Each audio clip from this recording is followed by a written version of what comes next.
আমি নিশ্চিন্তে নিদ্রায় পালকিনি নিদ্রায় গেছিলাম। কি যেন আমার স্বপ্নে এসে বললো, ওরে ওরে সনিকা, নিশ্চিন্তে ঘুমিয়ে রয়েছে যে স্বর্ণ বালক, ওটা যারা তুমি স্মরণ করেনি দেখবি তোর স্বামী সন্তানের মঙ্গল, স্বামী মঙ্গল হবে চম্পকবাসীর মঙ্গল। না, চম্পকবাসী আমার সন্তানের মতো, আর স্বামী আমার দেবতা। তাদের মঙ্গল কামনার্থে এক্ষুনি বিলম্ব না করে ছুটে যাবো সরোবরের নিকটে। কিন্তু একা তো যাওয়া যাবে না, মনে পড়েছে আমার সঙ্গে রয়েছে মানব দাস, তাকে নিয়ে যাব। কোথায় দাসী? এই তো গো আমি আসি। আমায় ডেকেছেন?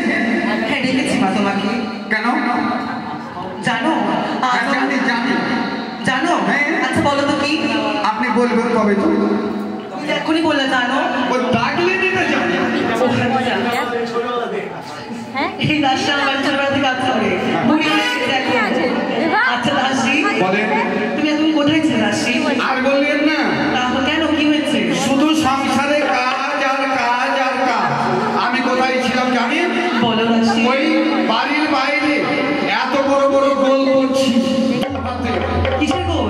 গোল করছি আর তাপাস করে বসছে। গোল করছি আর তাপাস করে বসছে। আচ্ছা ঘুমটা বানাচ্ছো? বুঝতে পেরেছি দাসী, ঠিকই তো, আমার দাসী অনেক কাজ করে। জানো দাসী আজ কি জানো? ওই তো বলবেন তারপরে আমি জানি। তাহলে আজ আমার মনে বড় সাজ জেগেছে, আমি কি সরোবরে স্নান করতে যাব। সরোবর মানে? নদী। ও দেখো, আমি মুরগা মুরগি মানুষ, আমি ওই সরোবর টরোবর বুঝি না। মুরগা মুরগি না দাসী, মূর্খ। হ্যাঁ ওইটাই তো, ব্যাপারটা হচ্ছে ওই নদীতে যাবে, গঙ্গা স্নান করতে। গঙ্গা স্নান করতে যাব। শোনেন রানীমা, কতদিন থেকে আমার আশা, আমি যাবো গঙ্গা গিয়ে কি করবো জানেন? একটু হেল্লু হেল্লু খেলবো। এই যে আগুন লাগার গরম, বাপরে! আপনাকে কতবার বলেছি একটা আমাকে ওই নাইটি গেলা কিনে দেন, একটু গরমটা কম লাগে। তুমি রাজবাড়িতে আসবে নাইটি পরবে?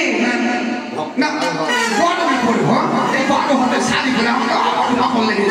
আচ্ছা ঠিক আছে দাসী, চলে পরের চৈত্রশীল লাগলে তোমাকে মিষ্টি কিনে দেবো। ঠিক আছে চলে তাহলে। কি লিখতে হবে এখন?